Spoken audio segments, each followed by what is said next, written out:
Well, let's jump right into the Raiders because honestly, they're the team that really made me want to do the exercise this way. Instead of saying like, maybe don't draft too many Giants players or Browns whatever. Again, we know which teams are most likely to be bad, but Matthew Stafford's going to be hurt, so not be wary of the Rams.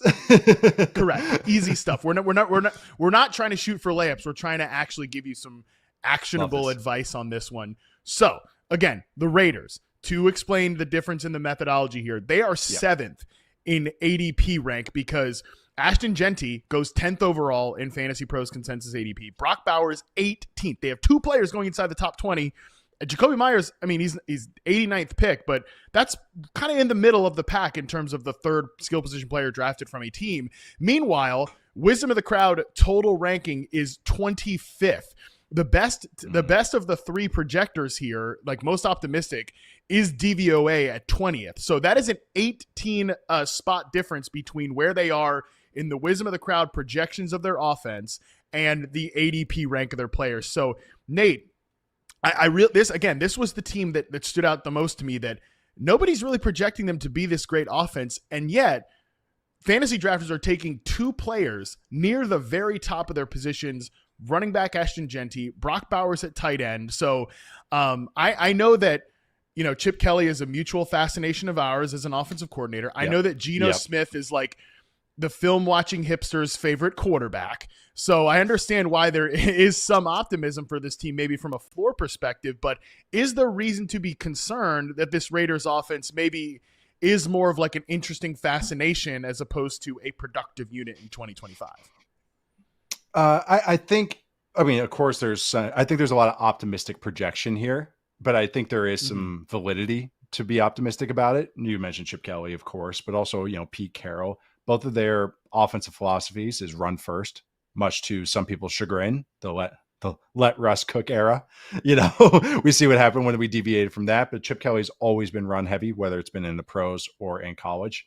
And I think that they drafted this guy in the top 10, a player in Ashton Jeanty that had high projections as just a prospect as well. Like that, I think just signals what they're going to lean into.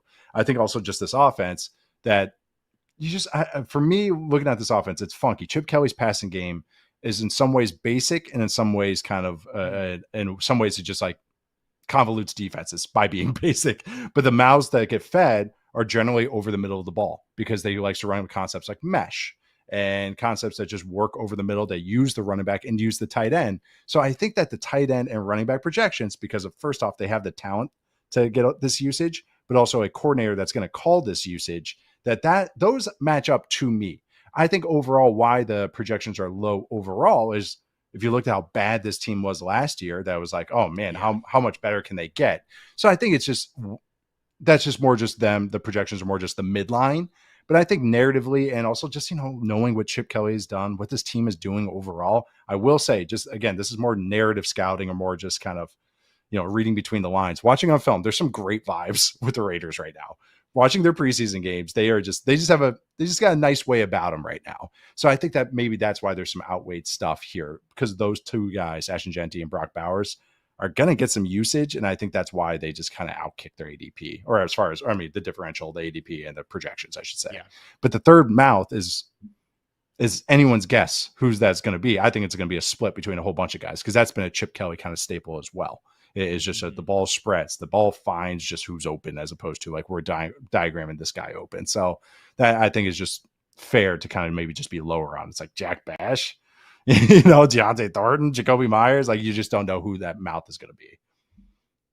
Yeah, I mean, obviously Myers is a nice player. I think he's a really just rock solid wide receiver that nobody talks about. But like truly, when we talk about know what he talks about, like who's really out here hyping up Jacoby Myers? But I think Myers is a good player. He's got multiple seasons of over 70% success rate versus man coverage. So he's a guy that can play inside and out. I do think he's a nice player. Yeah, he's just a good player. But it is the rest of the depth chart that gets me a little bit like I'm kind of raising my eyebrow at, Yeah. They're it's like the Dante Thornton thing's a great example. I think Dante Thornton, when they drafted him, I was like, Oh yeah, like this team does need like a size, speed, big perimeter X receiver when you look at the rest of the room.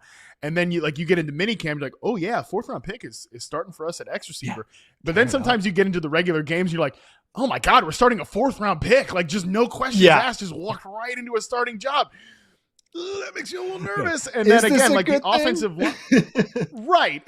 And from like a scheme perspective, we probably do want him just doing sacrificial X receiver stuff. Yeah. And like, that's the most important part of what he's going to bring to the table. And eventually Gino's just going to uncork a couple heaters to him. But like, if he can just be MVS with better hands, that's a win for the Raiders, and it doesn't really draw too many targets away from the main guys in the offense. Because that's one thing I'll say before just going further, like on a full team level, if you are going to get multiple players and especially one player to hit from a bad offense, you need real concentration from a target perspective.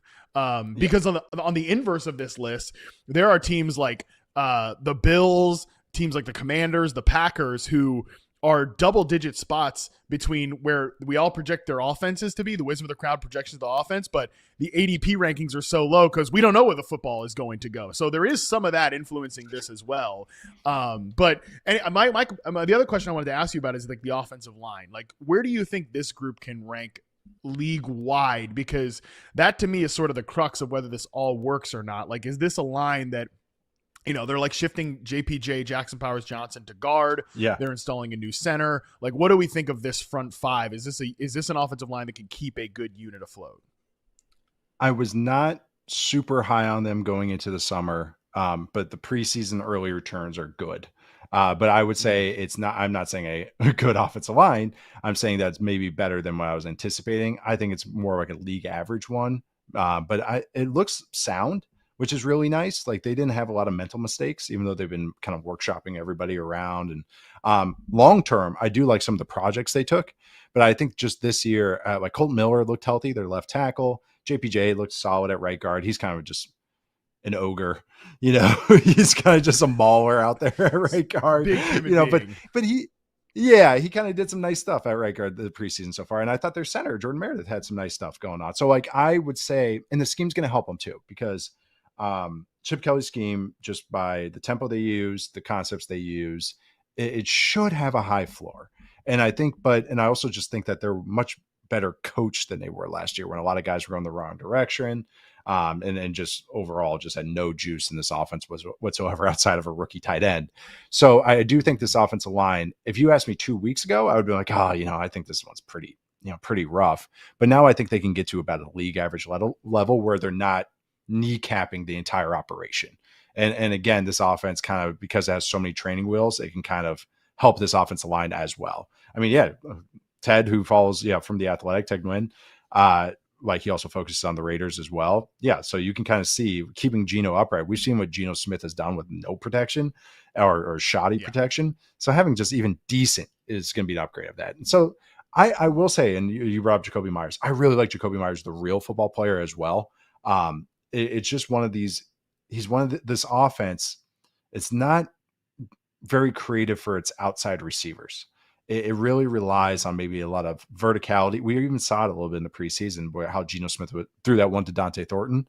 There's a lot of action over the middle while the outside's a little basic, goes, out routes, and that's fine. But I think that's more chunky. It's more like those are going to be kind of more boom busty, more high low. As opposed to the consistent usage will be these other guys, Jeanty, Bowers, yada, yada. That's just a theory of mine. And it's just what I remember from the Eagles offenses 10 years ago. And also just overall what he's done at Ohio State was a little different because he merged his run game with kind of what Ohio State was doing passing game wise before. So it's kind of like a merger offense, but what he's done at UCLA as well. So that's just, again, working theory. Just when I look at the Raiders and just maybe fantasy usage, even if real football usage, it makes sense. Kind of, I'm throwing this all against the wall. Kind of like you explaining the methodology here. This is me trying to figure out the Raiders' usage and Chip Kelly with them. To me, Nate, like listening to you talk, it sounds like you don't really buy them as the 25th best offense in the league. It sounds like you might shoot them a little bit higher than that. Yes, but not like top 10, but more right around league average. And Yeah. And I think they can get after, they're going to be matchup specific. Like there's going to be certain teams that'll overwhelm them, I think, where they just don't have the firepower, not having outside receivers. Teams will figure out, okay, you're just attacking over the middle over and over. All right. And you're relying on go balls like that. There's going to be teams that can just game plan that well, but I think they're going to get after some other teams. I've preseason has made me more optimistic about this team and just kind of putting things together and piecing this team together. I've been more optimistic about the Raiders. Spoilers, because we're talking about them next week on Football 301. Yeah, exactly. Like I do think that this is a team that might be like a bad team beater, you know, like they're going to smoke bad teams, because I do think Pete Carroll and Geno Smith really raise the floor of this unit. Like to me, I do think they're like a couple of these sources have them at like 27, 28. I would be surprised if they were. No. I think Geno Smith has to fall off a cliff, and like, you know, this is like Chip Kelly has to be a total 3 line injuries. Correct. Yeah. To me, I think the floor is higher than that. Like again, probably somewhere between 18 and 22, but still I do think if we're in the 18 to 22 range, we're still in a little bit of a dangerous territory with Ashton Jeanty and Brock Bowers being top 20 consensus picks. So before we get to break, Nate, I will ask you the hard question. Let's say this offense doesn't work. Let's say it is around the 25th unit in the NFL. Which guy would you be more worried about in this scenario, Ashton Jeanty or Brock Bowers? And I will tell you my answer to this. To me, I actually think it's Ashton Jeanty a little bit from a ceiling perspective, Nate, because I flip this to the other side of the ball for the Raiders, where that secondary is gonna get deep fried. So, you know, I don't know how many like look, and Ashton Jeanty's going to be on the field for a ton of snaps. He's going to catch passes. He's going to be okay. But like, this is why I might view him as more of like an early second round pick instead of like a top 10 consensus pick this year. Like we're splitting hairs. I don't think he's going to be terrible. But again, like if I'm picking one to disappoint, like marginally disappoint, it would be Jeanty over Bowers. Do you agree or disagree? I agree. And also you just mentioned the pass game script wise. I would say I would say, I don't want to say optimistic, but I think the Raiders defense can be fine. But again, you just mentioned bad team beaters. There's going to be teams that overwhelm this team, and then they're pass. And Jeanty might get some dirty dump offs and 2-minute drills and all that kind of stuff. Where I think no matter what, Bowers is going to get his every single week. Like their tight ends, Michael Mayer might eat into a little bit, but I just think Bowers is the feature player of this passing game. And he has a quarterback that is willing and able to throw it. And he has an offensive coordinator that calls the perfect plays for Bowers. Bowers is a explosive slot player. He is great when he can catch and run. I mean, he can do anything. We just saw him dunk on a guy on the outside. He might be the outside guy. Who knows? But you see him, he can catch a crossing route and go. And that's what Chip Kelly loves to call for his players. So like that one is just the easiest one. Jeanty also, I really like the player just overall. Physical runner. Okay, if we're going to feed him, Chip Kelly prefers to kind of go with a 60-40, 70-30 kind of split. Whether it was UCLA, the Eagles, this is the guy that signed 2 running backs in one offseason, 2 big deals. Like he likes to have 2 guys. So like there's also, okay, let's save our prize top 10 pick and, you know, don't want him to get too much damage. They don't have really any guy Mostert, you know, but it's just, there's maybe not that bull that can kind of take a lot of the eating. God, that's a great line, Nate. But a guy that can take a lot of the other touches. But with Jeanty too, it's just that, okay, there's some wear and tear. He's a physical runner. So is there going to be some games where it's like, hey, let's save him some touches and all that? This is me. Again, this is all theory and just talking it out. But I agree with you that I think he gets dinged more than Bowers, who I think it will be featured no matter what the game script is.